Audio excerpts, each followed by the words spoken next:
Studio Nichlaul Maharajganj. जाई के त्रिवेणी जी से भरी लोटा जला वाली आई हाय सैया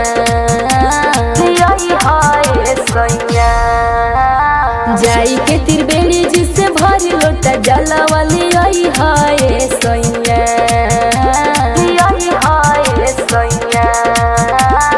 चली के टहिया में भोले जी पर जलावा चढ़ई हाय सैया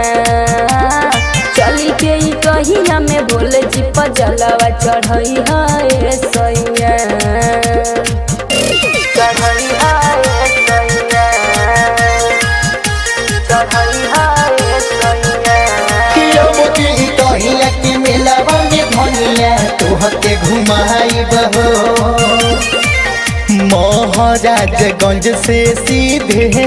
नेपाल जाइब कांवर में जलवा भर के टूटी बारियाइब महाराजगंज से सीधे नेपाल जाइब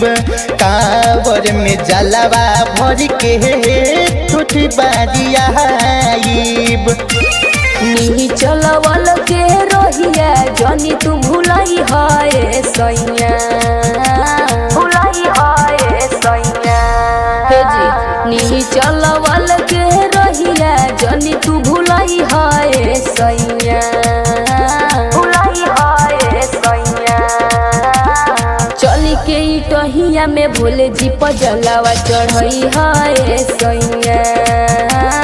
चली के टहिया में भोले जी पर जलावा चढ़ई हाय सैया चढ़ई हाय सैया चढ़ई हाय सैया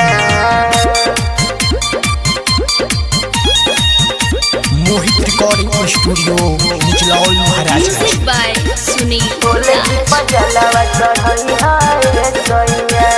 सुना पौजतावनो तनवा से अवतार लोग हो जी के राजा टहिया में रहिए तीसरोज हो पौजतावनो तनवा से अवतार लोग हो जी के राजा टहिया में रहिए तीसरोज सिंदूरिया मेरे चौधरी के गन्नावा बजई हाय सैया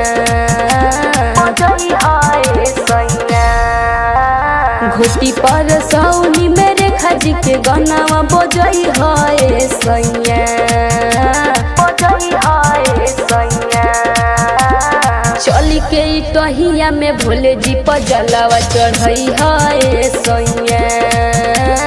चली के टहिया में भोले जी पर जलावा चढ़ई हाय सैया अरे चलब हो बिल्कुल चलब और तुह के साथ लेके चलब।